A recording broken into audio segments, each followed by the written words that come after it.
live? Is it working?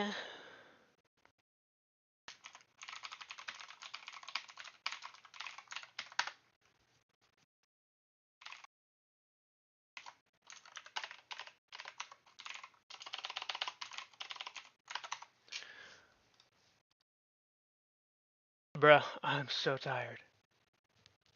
I'm so tired. Yo, Chris! I hate you. Good morning, Mr. Pitt. Robert, my fucking man. Francisco, my dude.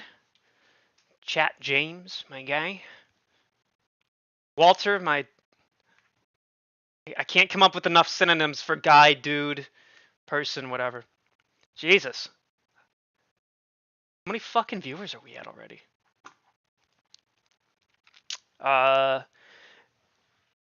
Esco, Hector, Jambi, Nickel?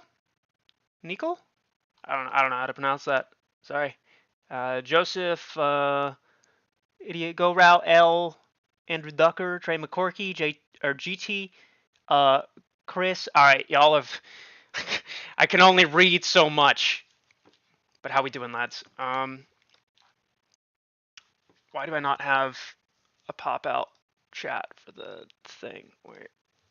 Oh shit. Wait. Oh, what did I just do? What did I just do? This is not good. Oh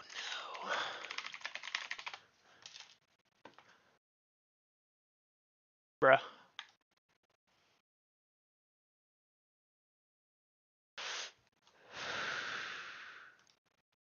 Why is this so difficult? I just want to have the chat in OBS. Oh my god. There's a 800 line long Medium article that I have to go through now.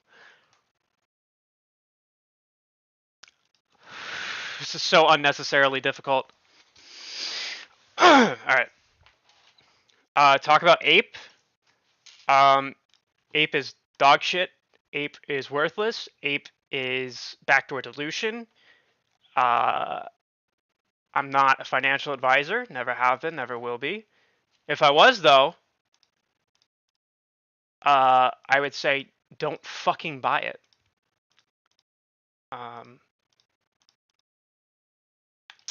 Yeah. That is pretty much the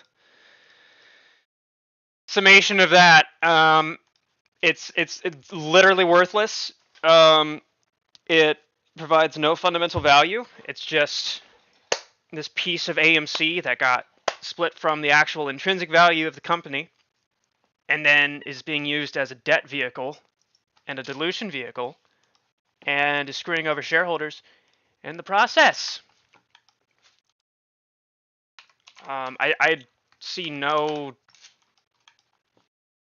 reason to buy this. Unless you can, time the pumps right and whatnot. Maybe then. But this is not good. This is not it's just fucking no. The sad part is that if there was some feasibility to it, like the only thing that I can think of that would give it even some possible potential value is the conversion of Ape units into AMC, which, if that were to be passed, would result in so many lawsuits from so many people of both companies or both equities. So it's just completely not feasible. Looking forward to your hype streams again, Astra. Music and good vibes. Salute, my guy. But what if they convert it into shares? Well, that's the thing, is that if that does happen, now the company is going to be blowing all of its cash flow on lawyers. And everything. I mean, it's just literally it's made to dilute. It's made to raise capital. I want to call it a clever idea, but that suggests some form of malevolence, and I don't think that is the case. Do you have anything positive to say? No, not about Abe. Born on a bayou. What up, dude? It just doesn't, like, there's just no value to it. It doesn't do anything. It doesn't do anything. Why lawsuits? Because you have two completely different equities that are claiming to have a conversion clause that, if you were to pass that, has already screwed over both sides in the process. If you make it possible that you can convert, then it already creates a conflict of interest.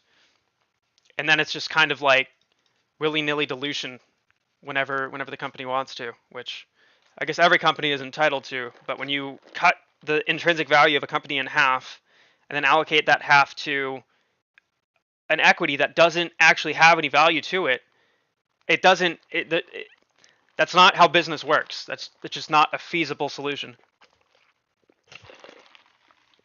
I don't know how else to express that.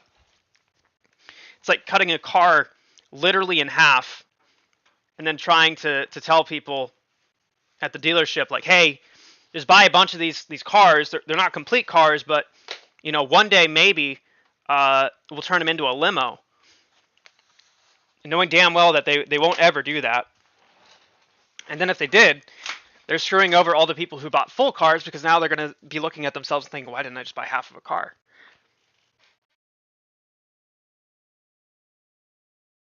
Community is so divided? Yeah, I think by standard deviations of IQ, yeah. Yeah. Like, one of the biggest reasons this channel started, and why I tried and did become a voice within all of this chaos, is that I hated seeing the amount of like mania and claims that didn't have any evidence or any support to them. It's just, it was silly. It was really silly watching what some people were putting out there and what some people were like clinging to, not because of like the information or the evidence or the facts or anything that backed up their claims. It was just this emotional thing. And when I finally got like a foothold in this whole thing, I was trying to tell people as nicely as possible, like, hey, you can't go about this as some form of like, you can't replace your buying power with emotion. And that's what so many people found themselves doing, was they would go into a space call, or they'd go into a Reddit thread, or they'd go into a Discord server and like have these kumbaya sessions where everything was peaceful and zen and cool, calm, and collected and so great, so amazing. And then the moment someone was like, hey, don't you think this debt is kind of bad? No. Just instant capitulation of mental state, and people just started getting so angry and so aggressive and so just out there, and that's frustrating to see, especially in a industry. And I'm gonna borrow a page from Matt's book here. In an industry that is completely based on mathematics, that is completely based on numbers, that is completely based on money. If you think you can walk in with your emotions and justify investment theses with this idea of, oh, we're just gonna stay cool, calm, collected, and zen, and then anytime someone suggests otherwise or breaks the reverberations of the echo chamber, everyone just becomes these just wild children. And I'm not trying to put everybody into this bucket or description, but it's like an 80-20. It's like a Pareto distribution. Like 80% of I want to say 80% of the holders own 20% of the float. 20% of the other holders own 80% of the float, and then 80% of this collective voice are the ones that are constantly just kind of screaming at everyone that doesn't agree with them and are the loudest in the room. And then the other 20% are the guys who just kind of sit back and either watch and laugh or try to, cut it down the middle and try to be like a mediator, but it's never worked, and it's been a shame to see. Because of ape, my AMC average is negative. Yeah, it's another symptom of this whole thing. It's math when it's legal. Ape would still be trading higher if not for dark pools, which is just not true, dude. It's just literally not true. That's not how things work. That's just not how things work. Dark pools are just like any other exchange. The only thing that separates them is that there's no level 2 data. So there's no bid and ask spread, and there's no way to see how many orders are waiting at particular price zones. That's it. That's just there's like they aren't some monolithic mystical machine of chaos and opacity. It's just not. It's just like any other exchange. The only difference is that there's no order book. You can't see where buy orders and sell orders sit. Not ones that have been held passive for however long, or internalized buy orders that get released every particular interval. Not like that. I just literally mean there's no order book. Buys and sells still go through, and they're still reported within nanoseconds of it happening.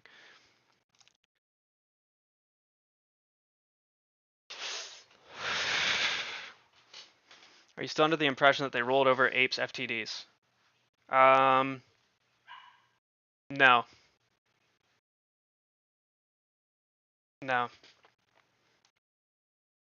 And the sad part too, like so like AMC's market cap is 4.3 billion, and Ape's market cap is 3.7 billion. So you have about half of the company that's just sitting in an equity that doesn't offer any fundamental value. There's no reason anyone wants to buy this other than the meme, or that they think it's going to force a short squeeze. It just doesn't. There's no other reason to that. There's no other reason to that. I wish there was. I wish there was a reason that wasn't one of the two aforementioned. But because there's no other reasons, none of which that appeal to any form of fund or anyone that has been in the market for more than a decade, it's silly. It's silly.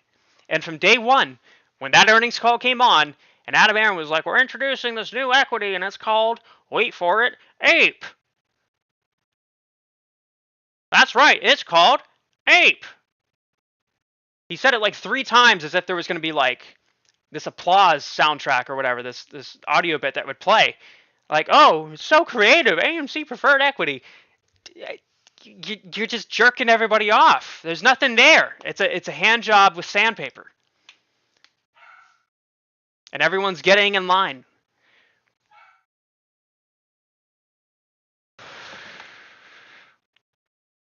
This whole situation is silly. Yeah. Like there will be a short squeeze, or yeah, there will be a short squeeze of some sort that will take place at some point in the future.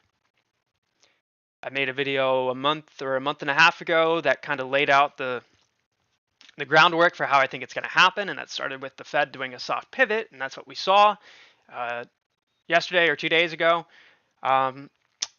And through that, money velocity will increase, lending becomes easier, which means that borrowing becomes easier for money, which means that there's going to be more money in the market and more things moving around. And because interest rates are going to decline, relatively speaking, that means that equities are going to capitalize on that because it's not so safe anymore. You don't get the return that you would want to have in a safe avenue going into bonds or any form of treasury notes. So instead, you put it into the market, and then the market goes up. And then what happens with that? Well, anything that has been held short is probably going to get covered. And when you start looking at small to mid caps, well, those have been suppressed for quite some time, considering that we've been going through 75 bip rate hikes for the past 6 months. So yeah, like the market itself is literally squeezing. The market has been squeezing. And then within that, you'll see particular sectors that squeeze, and then you'll see particular ETFs that squeeze, and then eventually you'll see particular tickers, just these single companies that start to squeeze because of momentum. And that's what's going to happen here. And it's probably not going to last until the end of January, early February at the latest, and then everything's going to go back to going down. So we're going to have some fun in the meantime, have that little Santa rally, do our thing, get the fuck out at the end of it before everyone else does, and we're going to buy puts with the profit that we made on the way up. It's that simple. MMAT, I have no idea, dude. Listen, I love short squeezes just as much as the next guy. I've been studying them for 2 years straight now. I love watching them happen. I love planning them. I love watching the chart and how it's reacting at certain price levels, and then continuing to refine what I think is going to happen. And like, it's great, but it doesn't. This is not January of 21 anymore. This is not the market of 2020 or 2021. Anybody could put money in the market and come out with 100% gains within a week, and that's could just literally be from buying stock. It has nothing to do with derivatives. We're in different times now. You look so sweet with your blinking ears. I gotta charge this thing.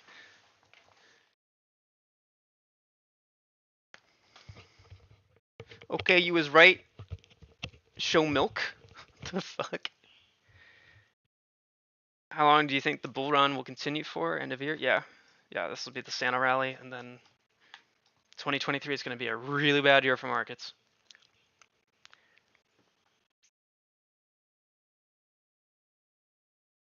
Ape was created partially due to so many people crying about a share count, so they got what they asked for. No, they didn't. No, they didn't. Because Adam Aaron pulled a fast one here. It was extremely ambiguous, and I've been saying this for months. I've been saying, I think I even said this day one, where I was like, here's what I think is going to happen. And so his talking points for why Ape was so great was, it's Ape. It's an acronym that happens to be the thing that all these particular retail investors describe themselves as. Second was that it's a new way to gain exposure to AMC Entertainment, which is also a flat out lie. Yeah, you get exposure, and this exposure might as well be like gamma rays from the fucking stars exploding. Yeah, you'll get cancer from this shit. And then the third reason was the fact that what was it? The share count, which was an equivocation, because what they did, what I think they did, because again, there's so much ambiguity in the share count thing that even Adam Aaron won't clarify.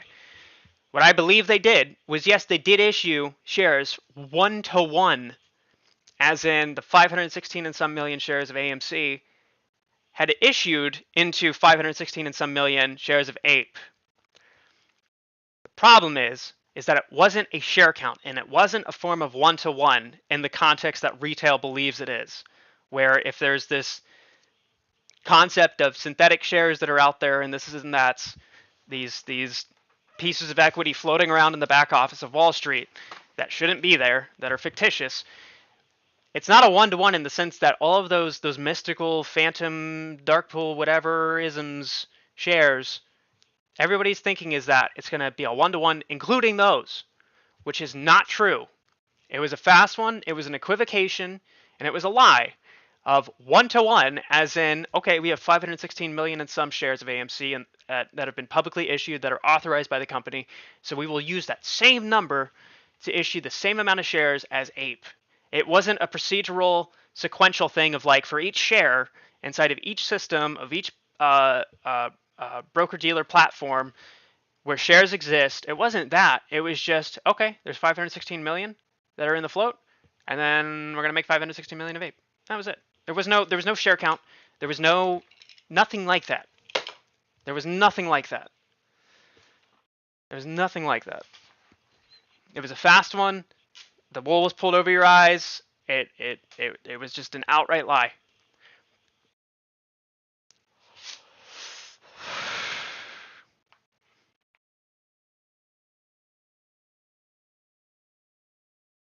Check out comms. Do you mean COSM or comms? I think you mean COSM, right?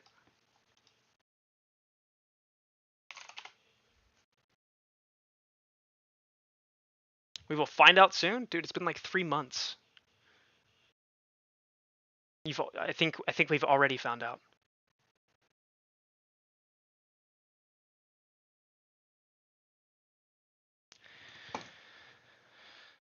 What'd you eat at Wendy's today? 4 junior cheeseburgers with no pickle.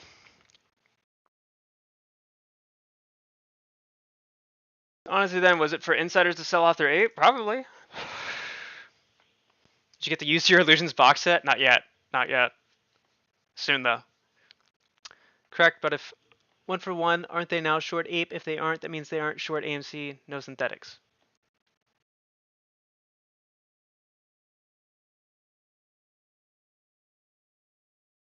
Let me make sure I'm reading that right. Would they be short ape? In theory, but what probably happened, because this wasn't an actual like dividend, this was what I think happened is that everyone who had borrowed an actual AMC share, the lender of that original share also lent them ape. There's like they don't want that on their balance sheet, and if anything, they would also want that fixed yield, that fixed income, because that's the majority. Again, every major party that you find filing 13Fs that say they have 20 million, 50 million, 10 million shares of AMC, all those guys are fixed income masterminds like BlackRock, Vanguard, Sequoia. Like these guys buy up tons of stuff, tons of assets, and then lend them out. You want to know why? Because the fixed income market has been a complete shit show for the past probably 10 years, going back to the housing crisis, but even more so when COVID happened, because you saw interest rates go negative. There was no money to be made in the form of a bond or of anything that was fixed income related. So what did Wall Street do? Something really clever.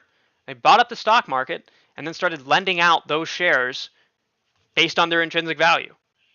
And so when everything starts to inflate and you start lending things out, then you've essentially emulated the thing that was your fixed income, that being bonds.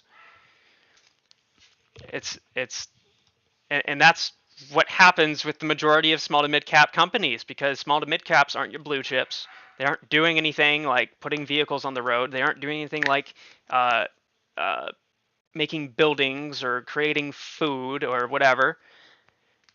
They're more about growth and innovation, which is, we've been through the growth and innovation phase of markets for the past 10 years, dude. Necessity is the mother of invention, and right now, and looking back, there hasn't been much necessity for anything in terms of how money is handled. Money has been so freely available that it just circulates just to circulate. It's disgusting.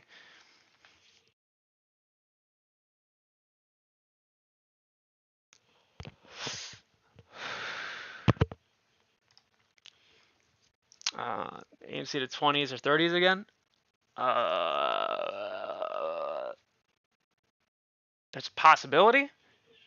You also have to remember that 20s and 30s with the split factored in would be $40 to $60, which would be near the peak of what June was. So you gotta be careful with that.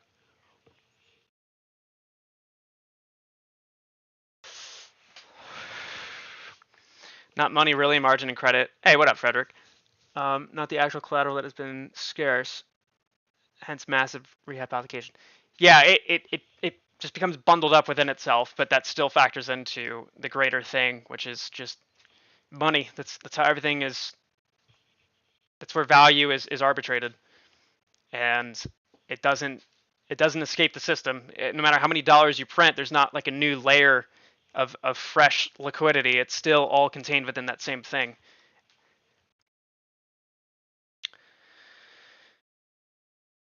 If you count swaps, that sounds about right.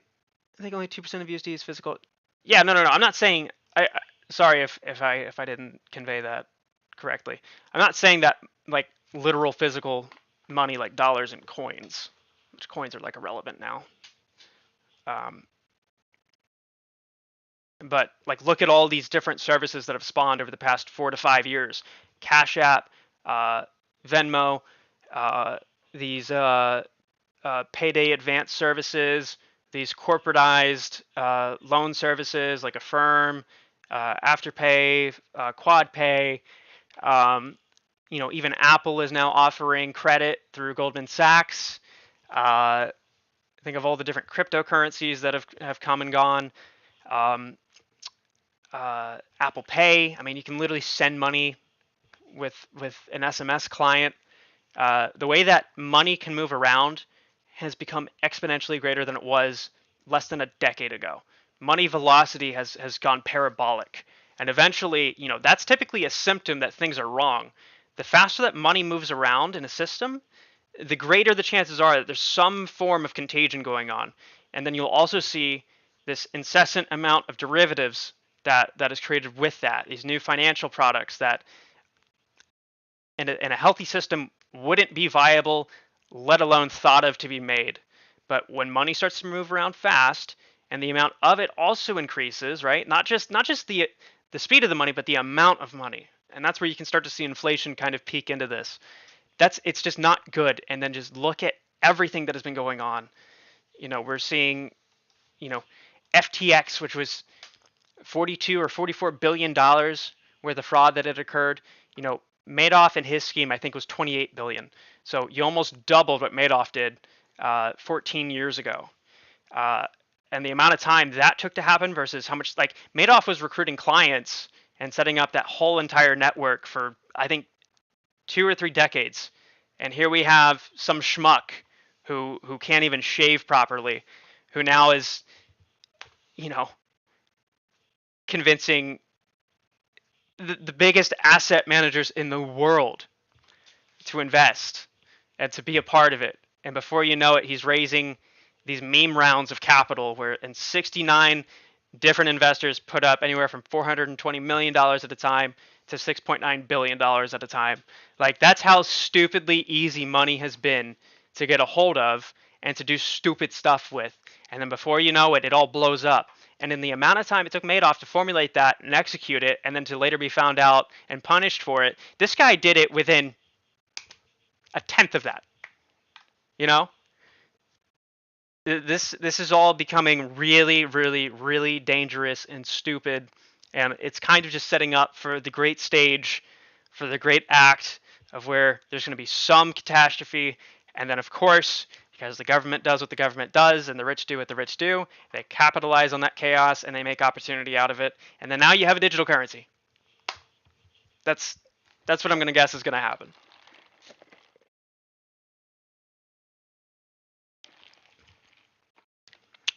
What's your take on XRP and XCurrent?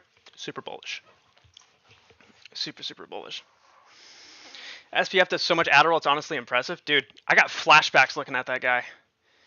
Like, that was, like, I felt bad for him for 20 seconds. Because I could just see that look in his eyes where it's just like nonstop. You're just like focusing on everything. Like, man, this blue shade. Jeez, look at this blue, bro. Look at and Jesus, look at the lines. And it's like, bro, just chill. Just chill. Eat some food and take a nap. Chill.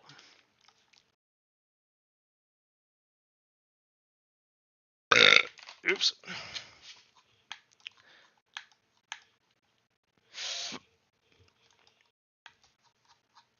I'm not sure what this company is or what they do. Aerospace and defense. Oh. That's actually really interesting. But why did they fail so badly? I don't know if this is a reverse split or if this is just dilution and shorting.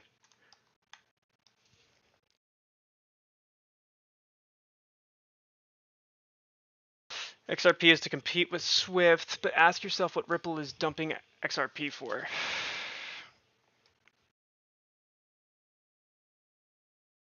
I thought they integrated with Swift. I used to play Halo with a bunch of kids who took Addy. Have you cracked, bro? Oh yeah. Oh yeah. Oh yeah. Yeah, that stuff is it's either like gets you to the next like stage in life, or it just plateaus you and sends you right back down. There's no in between. You got to be super careful with that stuff, and I've been saying that since day one, bro.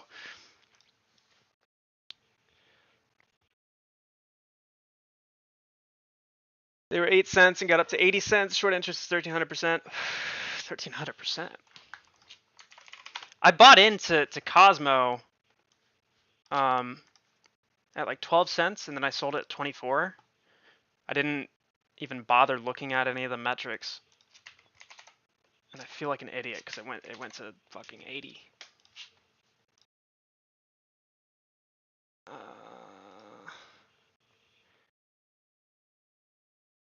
Cost to borrow is 200%. On loan was 13 million and is now 6. It's on the threshold list. Failure to deliver was about a quarter of the float.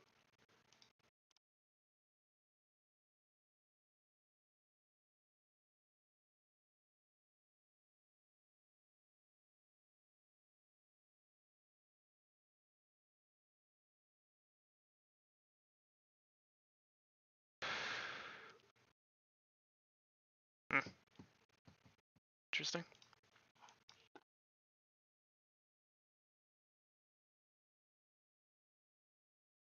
XRP would in theory support movement of CBDC. What is that again? Oh, central bank digital currency.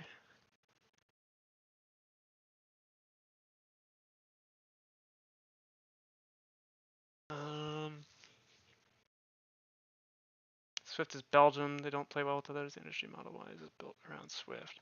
You're talking about the transaction system, right?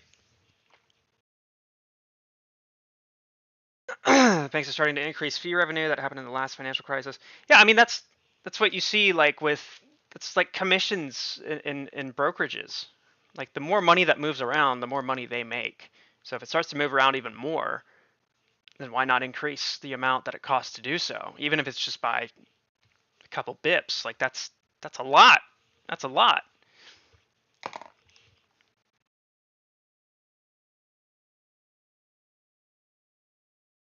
Sbf is in a Twitter space. No shot.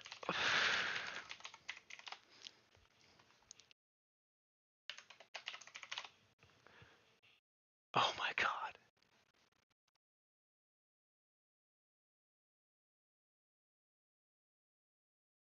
And it's not Caroline had a romantic relationship. So my take from that is that you had power over her and that she did what you asked her to.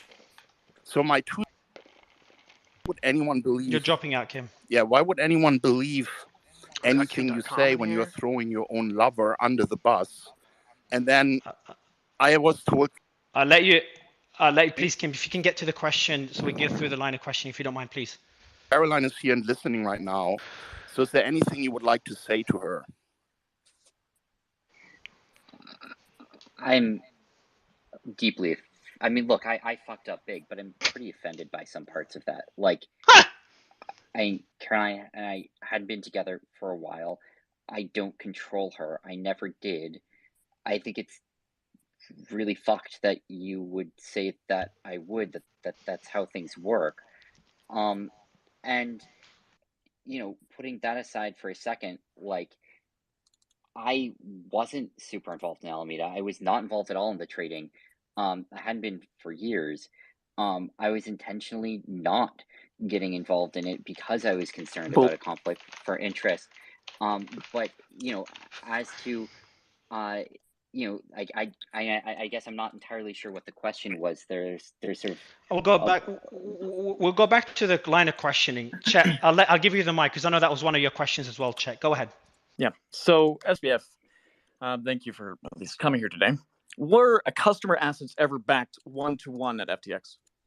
So FTX, it's a margin trading platform. It's a derivatives platform. So like everyone was depositing collateral, you know, putting on positions. See how he just pivots around questions? Like he never answers them head on. Borrows. He'll lay out this this context that was never asked for and is completely unnecessary, and then try to dance away from the question through that by going down a rabbit hole of the context. but there were both positive and negative numbers. Super there. fucking annoying. And so, Well, what does that mean? What does that mean? So what it means is that if you as a customer, if you deposit $1,000 and then withdraw 1/1000th of a Bitcoin from the exchange, or use See, that he's just to on a completely sell different. Bitcoin or something like that. You've put on a Completely margin avoided the position, question. or if you do it with the Bitcoin futures. And I position, love calling people out on this shit. And many of the customers. This is like an had autistic love negative story. balances in assets. That's sort of how the platform functioned. And This is why Brett Harrison the- was Citadel was president of FTX okay, until a but my couple months question ago. is, Modern market if making I is a Ponzi deposited scheme. No one has Bitcoin into collateral since the FTX post and intended to yeah. trade with it on the exchange, His lawyer or dropped use it him in the actually. derivatives, whatever it would be, would I be able to withdraw that at all times at 1-to-1? Straightforward question. Now he's going to So, take a second. He's going to the lay out way context that that- is unnecessary and then pivot. the way it worked, again, everyone had deposited collateral and people were borrowing and lending from each other on the platform, those assets, and withdrawing them.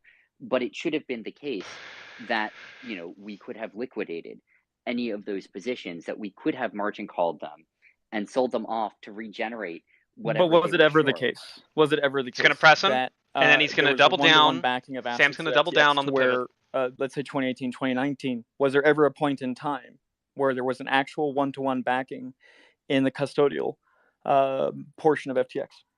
So it was always the case. How was that ensured? If you include the negative positions in that you have positives and you have. Okay, you broke up. You broke. It's going philosophical we lost now. your connection after Yeah. you said it was always the case. Sorry. So He's got the lag switch going on. You're breaking up again, Sam. He just went into a fucking basement when that Sam, are question you there? came up. Damn it. Let me ping him.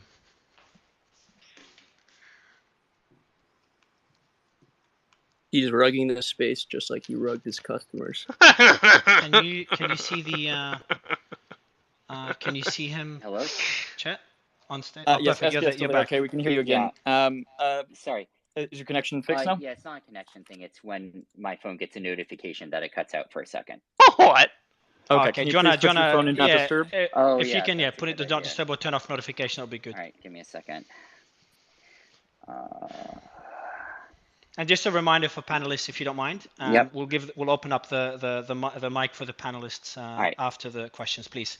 Cool. Go ahead, Sorry, Sam. that's a good idea. Okay. All right, then do not disturb me. So you were telling us that it was always the case. Well, that it was always the case that the customer balances Yeah, this is live. Were equal to the assets, as long as you count the negatives as well as the positives. That if you add up all of the customer More balances, pivoting. positive and negative, More that pivoting. those were equal to the assets that FTX He's explaining had. accounting now. The problem is that there are both positives and negatives there, which is No the shit. nature of margin trading. But it should have been the case that at the end of the day, we could have margin called any of those accounts and been able to liquidate them in time. You did have auto liquidation procedures in place for many accounts at FTX, correct? That was actually part of the system. That internally. is correct. That is correct. Okay, I'll get to that a little bit later because there's a little bit deeper dive on that. When did it stop being the case that customer assets were actually backed 1-to-1? Well, it never stopped being the case. Well, it has to have stopped being the case, Sbf. If people can't withdraw their money, then it's not 1-to-1. Good shit. He called him out. It never stopped being the case in the context See? of the fact The that context there thing were again. both positive and negative balances. Now he wants to explain on the accounting. exchange, and that if you added all of those up, it added up to the same set of assets. But because there are negative balances, because there are people with borrowers, there are people who are short, that meant that the total amount of assets was not the same as the gross sum of all of the long positions put together, which meant that in order to be able to allow everyone to withdraw all assets from the venue, you would have to settle all contracts and close down all open positions and all open margin positions that anyone had. That's the nature of a margin trading exchange. But to See what I mean? He's just re-explained everything. A really big to avoid the failure question. there of risk management, and that's on And me. then he has the audacity to utter the And you words said that risk FTX management. is what you paid the most attention to. Yep. So much so that you claim you couldn't track Alameda's compliance properly. Surely, though, you had the time to be checking, on the balance sheets of the company you were laser focused on, right? Like watching the Sponsored by statistics on Adderall. trading revenues could not have been taking up so much of your day that you didn't have the ability to oversee compliance and user funds. So I'm not sure what you mean by compliance Semantic in blockage. context there, but That's a good term. Compliance to legal laws, fiduciary responsibilities, risk management. Sure. So Sure. I think that first of all, I absolutely could have and deeply wished that I had. Yo, BINGX. Yeah, I gotta do the plug. Paid a lot more attention to risk management. Like that was a deep failing, and it was a really embarrassing mistake for me to have made. And I think it was a result in part of me getting a bit less grounded, and of me starting to get distracted from all of the details of the company. There are still some I was paying a lot of attention to, but not as many as could have been. And I was paying too much attention to higher level things, to long-term strategic goals, rather than spending as much energy as I absolutely should have on. And you've stated that the markets plunging were a large part of why FTX had to shutter its door. That's essentially one of the reasons. You gave two reasons, right? And one of the big reasons is you said the market's plunged. But if the funds are backed one-to-one, changes in the market prices versus the dollar have zero impact on being able to withdraw funds if it's set up properly. It just needs the dollar. It just means the dollar value of those funds has changed, correct? So technically, that's not a real reason for why people weren't able to take it out. That's a failure. I think that's not actually how a derivatives exchange works. Oh my God! The dude who fucked up a derivatives exchange now wants to be the person to say how derivatives exchanges work. The really frequent clawbacks, and the core problem that was going on there was, in order for everyone to be able to realize what they think they have, you need to be able to close down all positions on the venue such that no accounts end up. Is this loud enough? Can you guys hear it? You need to be able to take every single account, in theory, liquidate them, close down all margin, all futures positions, such that there are no negative numbers or positions or balances anywhere, and do that. And if you have a long position, if some user has a long position on the exchange, Tommy, what up, dude? and markets start crashing, at How's some this guy point, still alive? that position is going to be underwater. And at the point where that position is underwater, that means you aren't going to be able to close it down while still leaving that account with a positive balance. It'll have a it shouldn't be able in a properly managed environment for it to go underwater, right? Essentially, because if we're to look at your terms of service, which says that you can't loan out user funds, it shouldn't be possible for those user funds to end up basically being loaned out to those margins. So that was one piece of the terms of service. But there are many pieces to the terms of service concerning the other parts of the exchange. Yes, but that doesn't change that parts of the terms of service. The fact that there are other parts of the terms of service doesn't change the paragraph of the terms of service that says you can't lend out the depositor's funds to FTX trading, and FTX trading could not move them to be traded. And now, granted, when you spoke with Vox or the reporter at Vox over there, you seemed to indicate that, in fact, funds were lended out from FTX to Alameda, and Alameda then made the trades, and therefore that's why you're able to kind of make the statement that FTX wasn't doing investments here. So the parts of the terms of service are overridden by other parts of the terms of service. Oh my God! Now he's a lawyer. That, I don't know if that was part of the. I don't know exactly. So was it your intention to use user funds, customer funds, to lend out to others on the platform without their consent? So if you imagine any futures position that a customer had on the platform, that is a situation. Now he's trying to recontextualize and pivot away with going down a rabbit hole of the recontextualization. To be able to be made whole, it has to be the case that the other side is able to close down their position, that those mark-to-market gains that they have are conditional, and that they're credited with on the platform are conditional on us being able to liquidate the other side of that futures contract without that account going under. The same is true of all spot margin positions on the platform, and that was spelled out in the terms of service if you read the full terms of service. And so there's that piece of it. There's a lot of other things going on as well, and so I don't want to say that was the only thing that went wrong. It wasn't. Okay, we'll go deeper into that a little bit later. You were the majority stakeholder by a wide margin. I've just got two quick questions. Go for it, Mario. Chat. Also, I've just got another panelist, Chat, who could be jumping in. I've given him the right to jump in to comment on a few points. So if he jumps in, his account is real zero sum.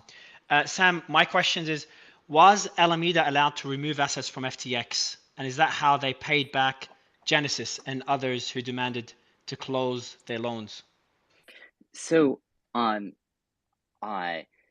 users were to some extent allowed to remove assets from FTX in that, they could deposit funds to FTX, they could withdraw, and they could even withdraw more than they had of some assets as long as it was over collateralized by other assets. So that piece was, in theory, not specific to one firm, and was rather a feature of how the platform worked. That's how margin trading works. It's how collateralized but not fully funded positions work on platforms. That being said, obviously, something really bad happened, and that something was that position got way too big, and I vastly underestimated. Okay, we'll get into that piece of that in just we'll get into that piece in just a second. After a few more questions. Are you still the owner of Alameda right now? I mean, there's a definitional issue given what you think of the Chapter 11 process. I was a large owner of it prior to that. And how much of a stake did you own it? Chet, before we go down that road, can I just get some clarity on the loan book thing? Because I've got a message here from an owner of an exchange, and he says the following. He says, the way margin trading works is via the loan book, that where people explicitly put their funds to be available for others to borrow for the specific rate. For people that didn't put their funds in the loan book, all those assets should have always been backed one-to-one and never touched. So it's a case of saying that in order for my money to be lent out, you would have had to have my specific permission, because I would have had to put it out there to be available for people to borrow against when they take a position, right? So I totally hear you on that. There were billions of dollars in the borrow lending book. On top of that, there are billions of dollars of open interest on futures contracts, which is another place where, in order for that to be able to settle successfully, it needs to be the case that that you have, you basically need to have, everyone be able to be liquidated there in time. And so that's another source where this came from. There were some amount of lines of credit given to some firms on the venue. And then there were some other effects on top of that, that when stacked together, created a position that was larger than it should have been, larger than I thought it was, larger than I should have allowed it to become, and represented a real failure of oversight and management. Sam, are you saying that there were people that had their collateral not on the platform and they were trading against collateral that was not actually even in the system? Because if the collateral was on the system, then to liquidate the collateral should have been automatic. But if the collateral was out of the system, so if you're saying Alameda, for example, or others had collateral, but the collateral was not in FTX, then isn't that a breach of the terms of service?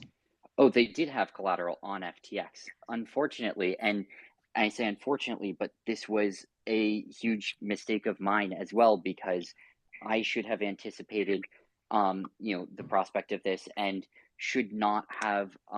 What happened to that collateral? Things, but it decreased quite a bit in value, and so you look at it decreased by, I think, many billions of dollars in value over a 2-day period, starting on November 6th. Okay, and yeah, go ahead, Ran. I'll take that. So you're saying that the collateral went down so quickly that you didn't have time to liquidate the position quickly enough to be able to get the borrow side and the lend side into equilibrium. Yeah, I can probably Yeah. share it. I could probably throw some like a little bit here as well. The way that obviously works is on an LTV ratio. So when building out like the product, the risk management margin system for this runs off a loan to value ratio. So that's how they're deciding on when collateral needs to be put back into the system to bring it back up and to meet that. Unfortunately, the mix between a bank run at the same time as a massive drop within what the people had used on there as collateral. Some of them had FTT token, for example. And when we saw the drop in that, they're unable to meet the LTV requirements. So there is actually nothing there to liquidate, right? In terms of collateral, the actual lenders themselves needed to provide more collateral into the system. And because of what they were providing as collateral had dropped in value, this becomes a massive waterfall effect. So this isn't just an FTX product problem. I mean, the risk management margin system on FTX is great. I mean, clawbacks on derivatives was a very tough thing to tackle. I think FTX did that very well. This is a bit of an oversight on the counterparty risk to FTX, not just FTX itself in this matter. If Sam could probably correct that, like that's obviously there's more factors than just the management on FTX's side. There's a counterparty issue here as well, in which what they had collateralized their instruments on FTX against.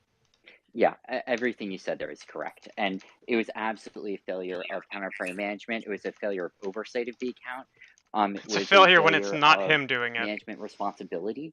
When it's him doing it, it was a mistake. Failure of understanding or even, frankly, thinking that hard about what a real downside scenario there would look like. Because you said, can I add to this? Hold on, Zero Sum. I appreciate it if I'm able to continue my line of questioning. And before you do, Chad, just for speakers, just please mute after you speak, just to avoid background noise, because I can't mute you at the moment. My space is glitching. Go ahead, Chad. Okay. So Sam, you said that you fucked up, right? And you got the numbers wrong by magnitudes of billions of dollars in regards to Alameda's balances on FTX, right? Now, while we can all make mistakes, right? As a graduate of MIT, that seems highly improbable. So how precisely, I think you need to explain this quite in detail to our audience. How precisely did you mess up a calculation that far in a way that happened to massively benefit Alameda and FTX's balance sheets in a fraudulent manner? I'm gonna answer the question as if there weren't a few of those words in it, but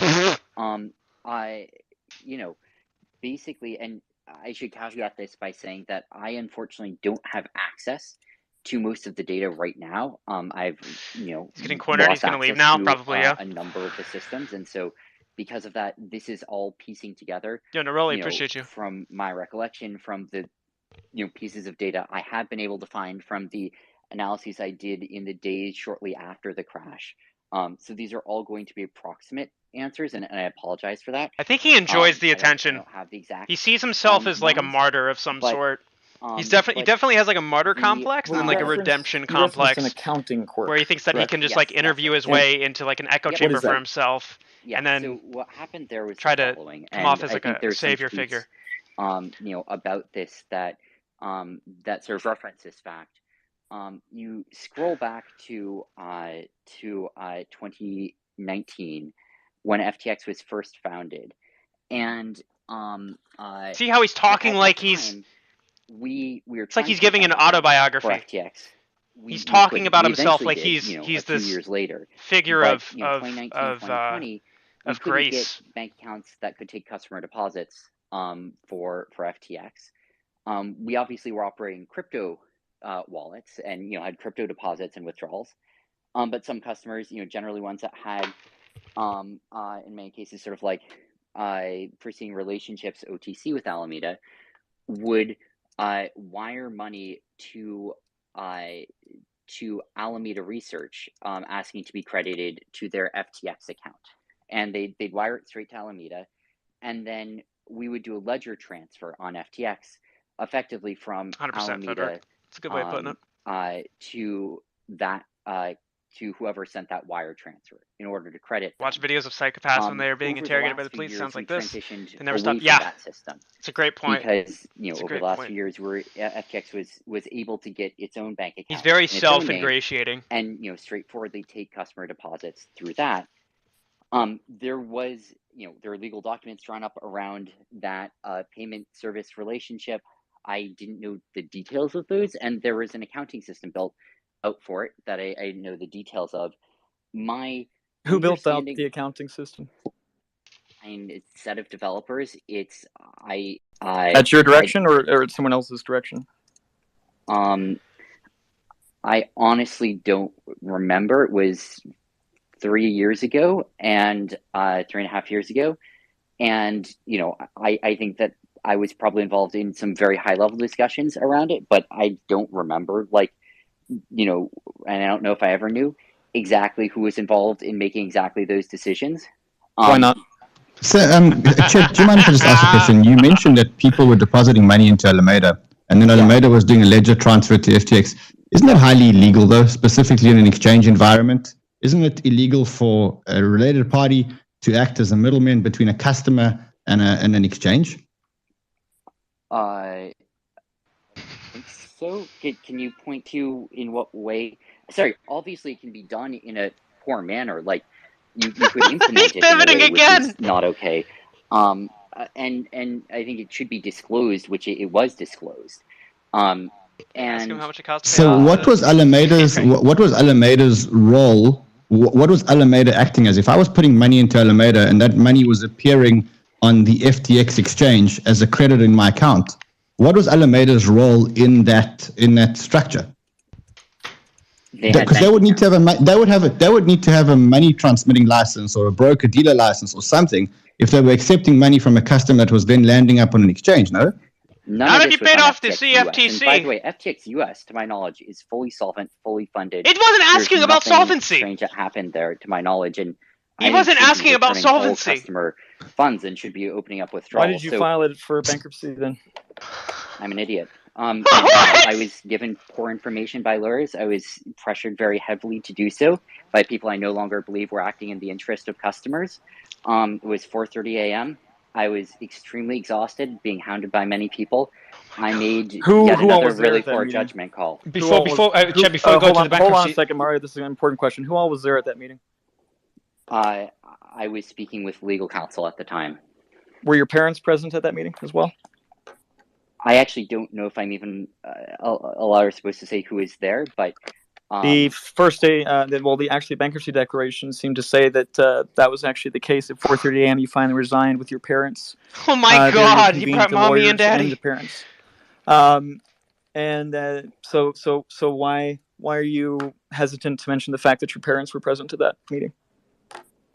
I'm in general hesitant because of there are limits to what you can say about some conversations that involve legal counsel. No, there's not. I was just. There's only limitations if you think that you're going to get in trouble with legal. Unimportance here that you want to dive into. I'm happy to do it. Well, no, I'm just interested. Cornered like a rat, 100%. You said you're not really interested in taking your legal counsel right now. Who's representing you right now at this stage? Oh, I do have legal counsel right now. You were just dropped by your lawyer. And okay, how are you paying for them? I need to ask one question before we're moving on to a topic. One more question. The host is trying to mitigate the funds. These fucking blows here, man. And I'll give you the mic back for the line of questioning. He's going to try to give some resolution to this. So Sam doesn't have Alameda because FTX didn't have a bank account. So they were used by Alameda like it's their own money. Anything Alameda related? When they were really customer assets. This host is really clever. I think the host realizes anything Alameda related that Sam likes answering those questions because it separates him, and he's able to actually pivot away. Because technically he wasn't a part of Alameda. This question's So let him. Real Zero Sam, bro. It's okay. He's trying to lower the tension quickly so that that SBF question. doesn't run away. I'll let Sam answer it. Yeah, just to extend on it a little bit. In regards to the funds at Alameda, obviously we saw Brett and we saw Sam leave from obviously FTX US and also Alameda sometime last year, which kind of leads to a highlighter point that something went wrong back then. What position, do you know of a position exactly that Alameda took, or was it with the collateralized instruments we were talking about earlier? Did perhaps say Sam Tribeca or Caroline, did they happen to get involved within the Luna and the 3AC crash? Was Alameda obviously victim to that? Because looking on chain, it seems to be that's where the volume started to drop off. The FTT token started to need to really be pegged at 22. It seems like that is around about the time that you guys really suffered a liquidity crunch through Alameda that needed to be plugged. Listening? 100%. There were a bunch of different questions there. I'll try and go through some of them. I'm not going to remember all of them. But, I'll go through the ones that aren't incriminating. Some of those. So, as for why Brett and Tribeca left, I don't think it had anything to do with this. I think he asked about and they any can of those talk for people. themselves about why they did. But from my from what I knew, I think it was entirely unrelated. I think it was personal. In terms of talking about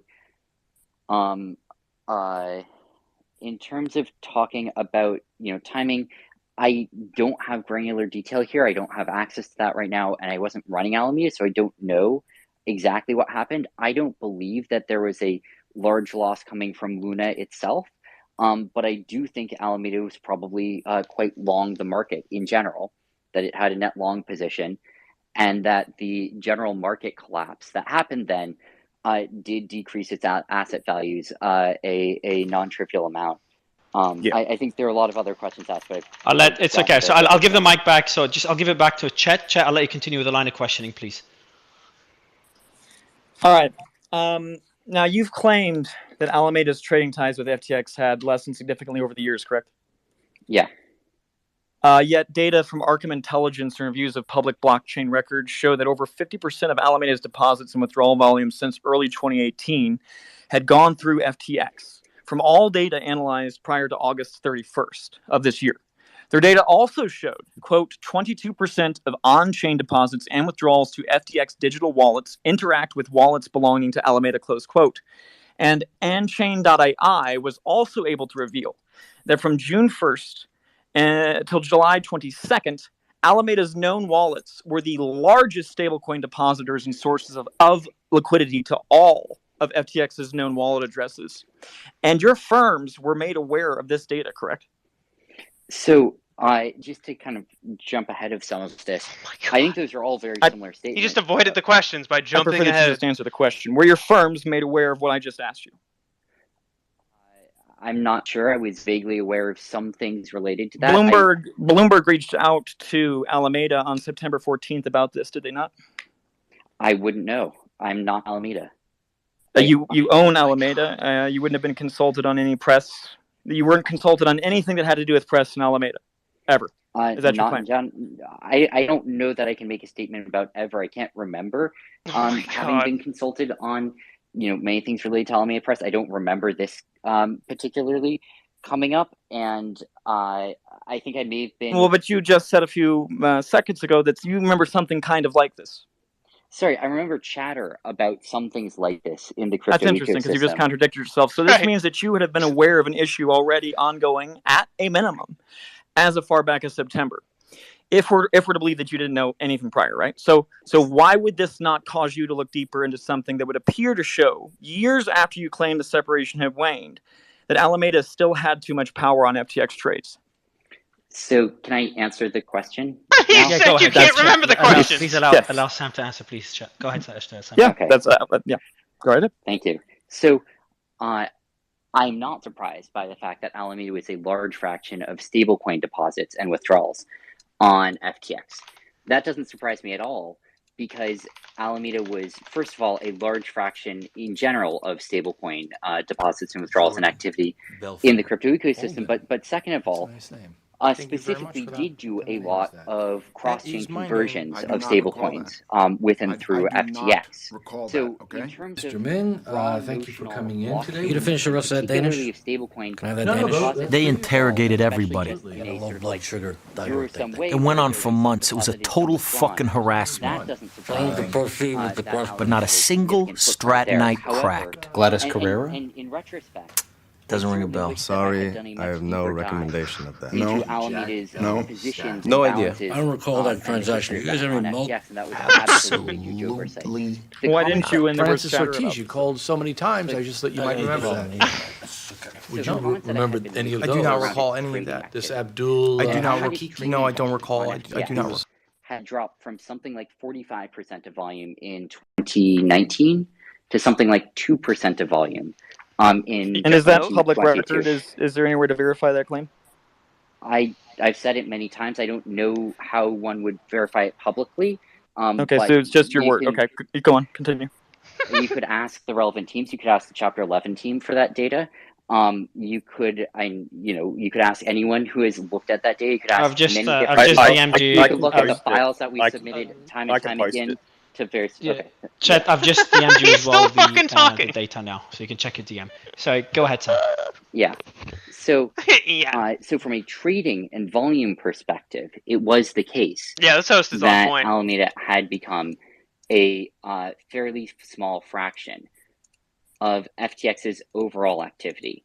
Now, obviously, that was not true, as it turns out, when you looked at Alameda's positions on the exchange. And again, like, I've made a lot of mistakes here, and These guys are and brutal. that was No, they're certainly one of them. like Was not paying in this context, more yes. But if this were attention any to- normal to person balances and who wasn't a positions, piece of shit being I questioned, was looking at volume because that's this what is just drove how you revenue. go about And things, that's dude. When you what try to to me pivot and seems to be dance and driving, fucking like, move business the growth, and so I was looking at the volume goalposts for broken every down question, like yeah, you're gonna by, get people who are gonna press for answers. I mean, by account, but also by geography, by source type, by product, growth over time relative to other venues, and there is nothing that was a real.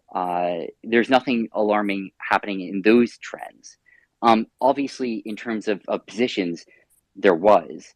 In terms of the on-chain deposits and withdrawals, that's actually, I think, a little bit of a different thing, which is neither of those two, and I think is related to the fact that Alameda used FTX to convert between different stablecoins a fair bit, and also there were a lot of. So one thing worth knowing here is a lot of the relevant wallets got misidentified on things like Chainalysis between Alameda and FTX.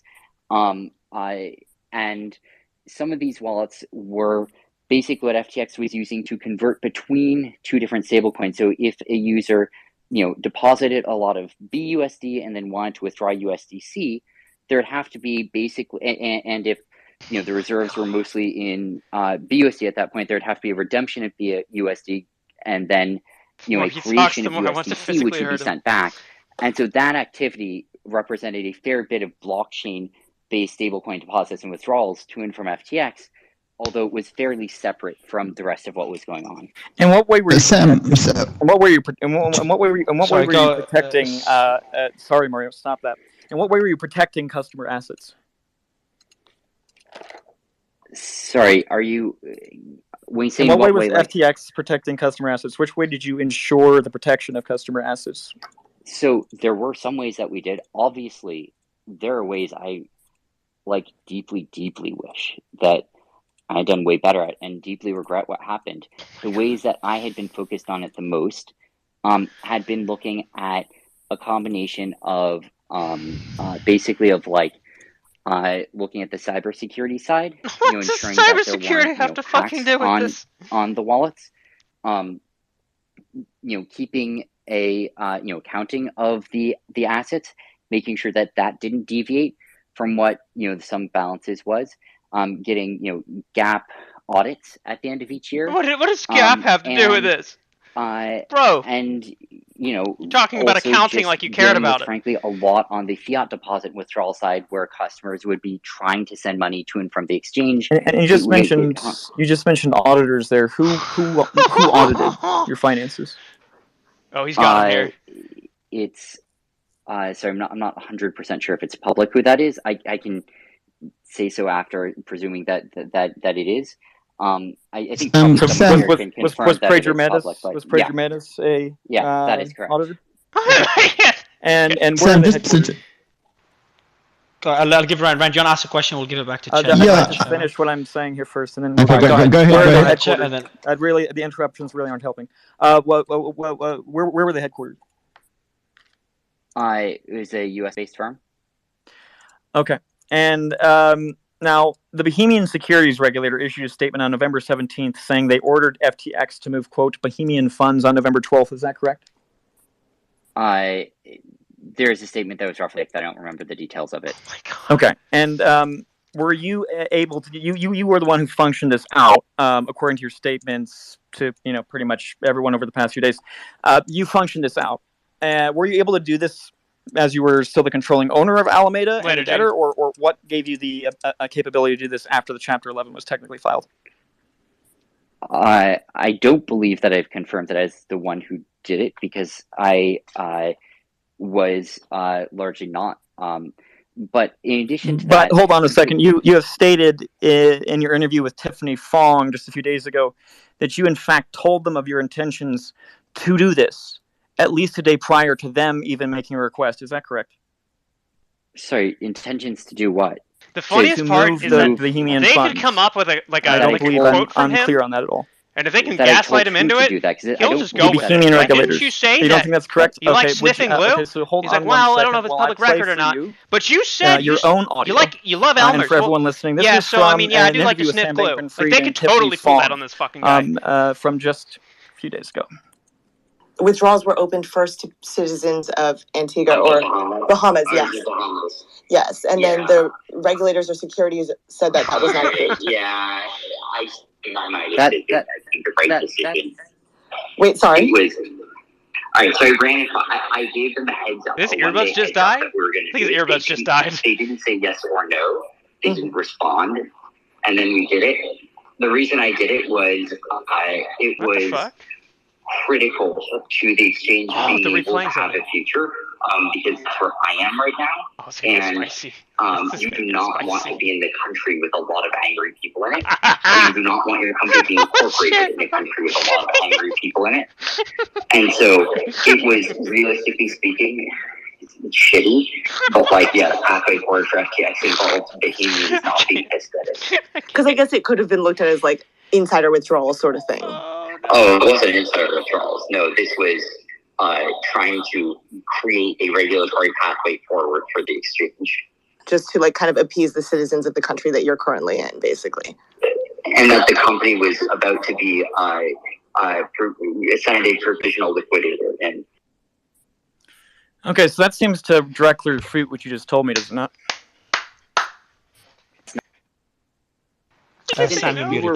Hey, sorry.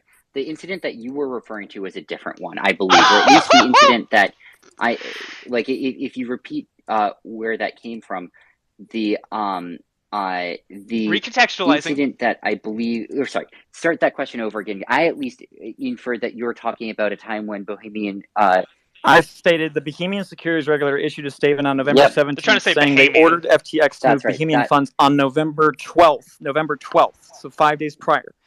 And you have then confirmed that to Tiffany Fong, saying that you did move those funds. No, those are referring to different the Bahamian regulators. Those are referring to two different incidents. Okay, so then you... Okay, sorry, go ahead. Hold on a second, Mario. Hold on a second. Just give Sam the opportunity to answer, bro.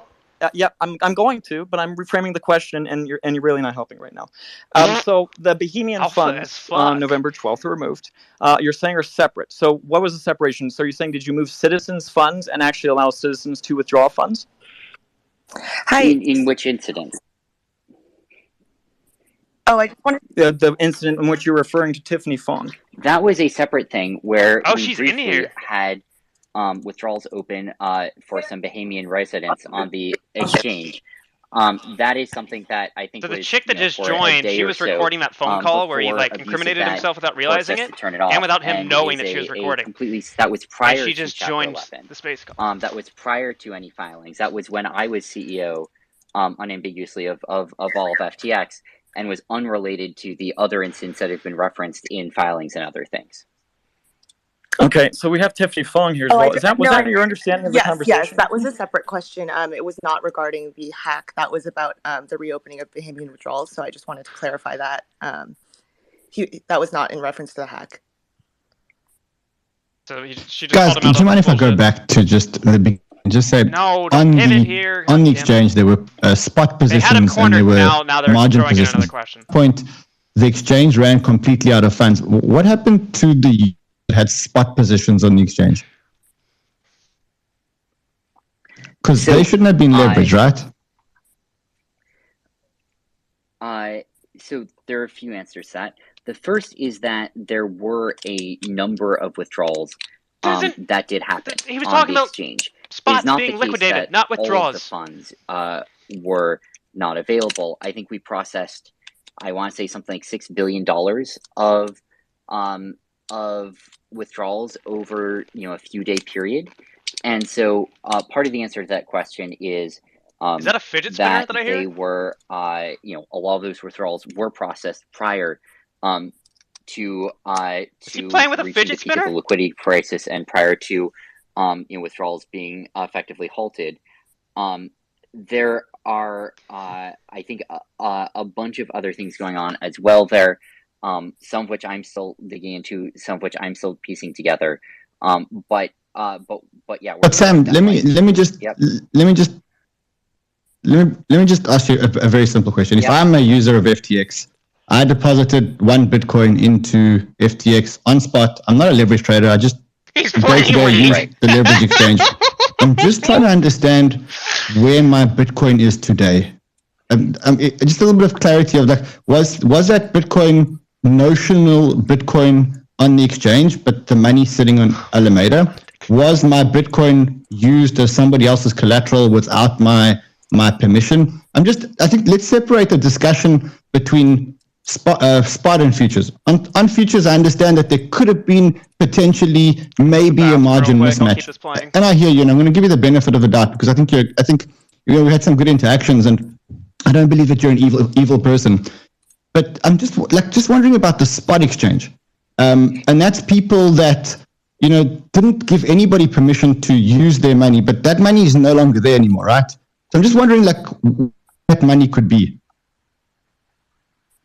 Right. So, one piece of this is that in those few days following the collapse, we processed about $6 billion of withdrawals, and those withdrawals in general were from a variety of sources, including some of those coming from futures position, from margin positions that were open. And that meant that that there was not a clear that effectively, I think, broke down some of that distinction between the two sources. Again, I'm trying to I'm trying to piece together all of what happened, and I don't have access to to put all of it together right now. But my best guess is that was at least a significant part of it. So the hot wallets between futures and spot were co-mingled. Why are we just allowing?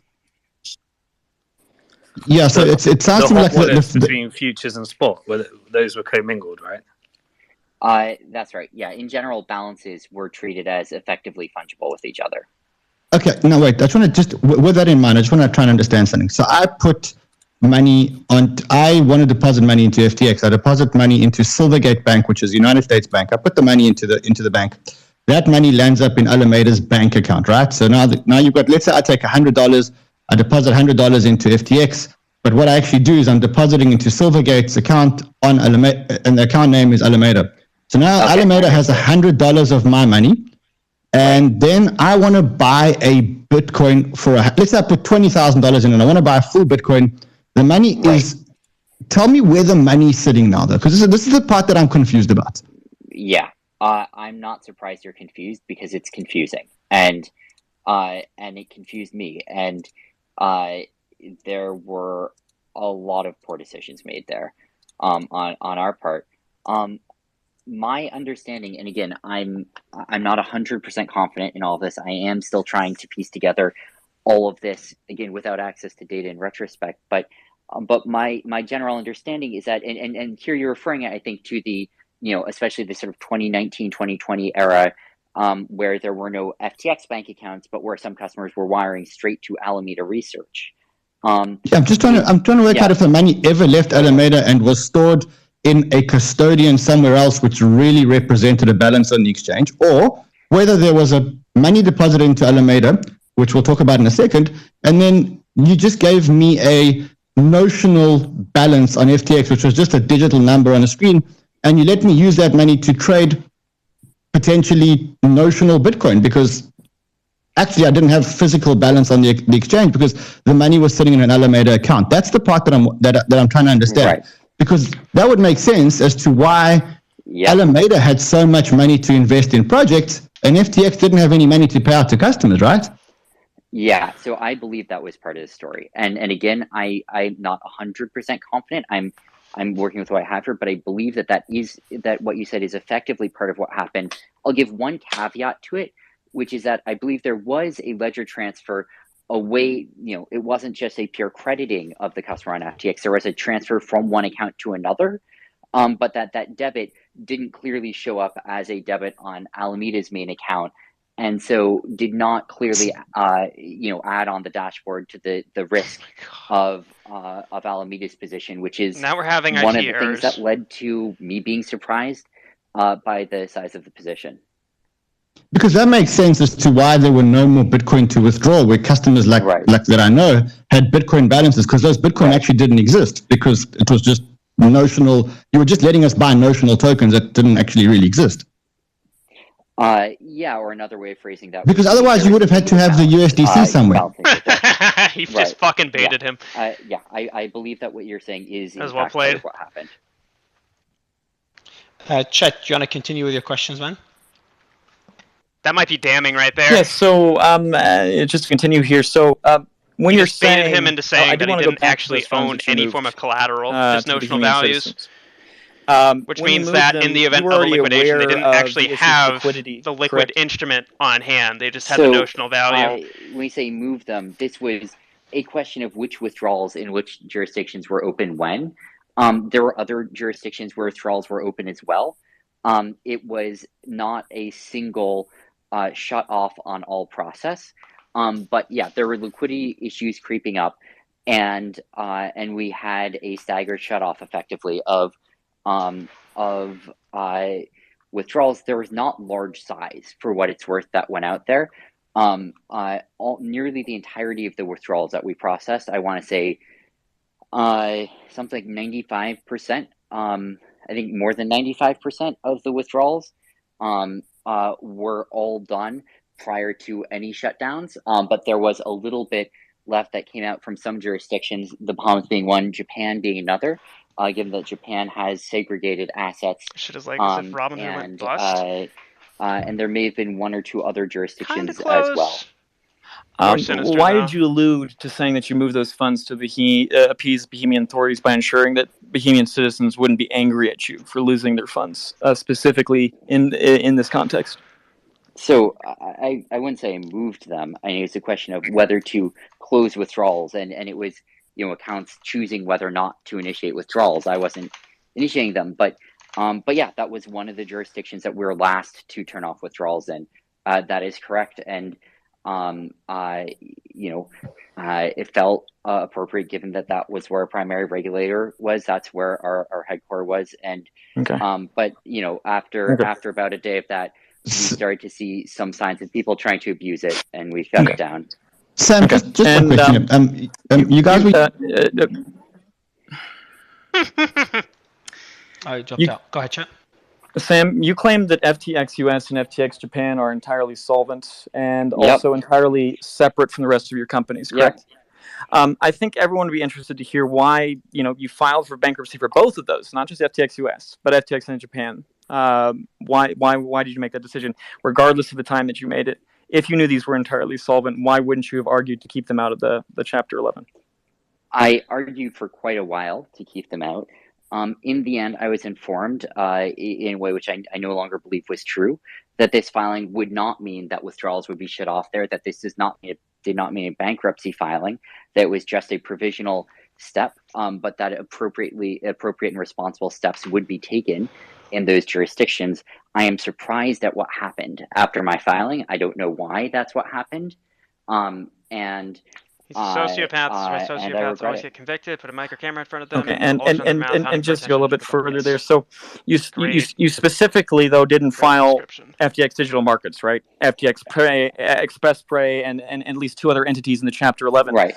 If you were able to choose not to file those, how come you couldn't for the U.S. and Japan corporations? I wish I hadn't. I wish that I had done what you're saying. I'm not asking what you wish you could have done. I'm asking why you didn't. The reason that I didn't file those in particular was those were entities where local regulators prior to my filing had already stepped in and initiated their own processes. And so I couldn't have, even if I had wanted to, for those entities. And that includes FTX Australia? It's always somebody else's fault. You also said that 8 minutes after you filed the initial motion for Chapter 11 bankruptcy, $4 billion more of liquidity basically was called in. Someone said that they could give you that cash injection. Is that correct? I don't dispute that I've said something like that. But did you actually get the liquidity of $4 billion offered to you 8 minutes after you filed the Chapter 11? So that would have been 4:38 in the morning. Did you get that actually offered to you? Yes. By whom? Can you state?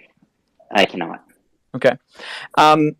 Why haven't you filed a motion to voluntarily dismiss the bankruptcy cases under U.S. Bankruptcy Code Section 1112 if you believed that you could save the company through that cash injection, and you also thought that FTX US and FTX Japan were fully solvent? I acknowledge your question. I, want to make sure that I operate in a, responsible and compliant manner here. I, would be discussing what would or would not be appropriate with counsel. And at the end of the day, I think that the right parties to be filing here would not be, I think that the right parties would be, regulators, administrators who are overseeing this internationally, who have been, leading the charge. But I acknowledge your question there. Okay, so you're saying essentially that's a non-answer, right? Like, because you didn't say why you haven't filed that motion. You just said you would talk with counselors about that. What counselors, who are you paying? Like what does it cost you right now for counsel, and how are you affording that? Given you said that you were essentially cash poor, although you said you also had potentially up to $100,000 left. That's something I'm trying to figure out right now. So you have them on retainer without actual payment? I can't go into the details. There are also potentially various relevant D&O policies which are being examined as well. But frankly, that is a concern for me. Okay. And what funds were lost in the hack, and from what entities that you're aware of? I don't know the details of that. That happened after, the Chapter 11 team. Okay. But, I think, to my knowledge, this sort of on-chain analytics, as long as you don't count as long as you make sure to distinguish between the various custodial processes that were taken then, to my knowledge, have done a decent job of tracking FTX is just ignorant. What that was, but I don't know a ton more than that. Okay. But you said that FTX US lost $250 million in the hack. That was a statement from you. When did I say that? You said that in the past few days, literally. So if you said that FTX lost $250 million was in the hack, where are you getting that information from?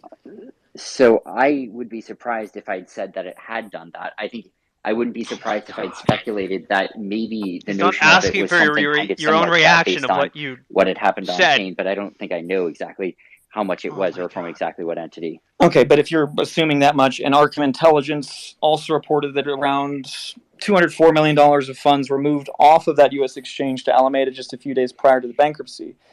Does that mean there's a plausibility of a $500 million hole at FTX or at US, or does that mean there's just a plausibility of a $250,000 hole?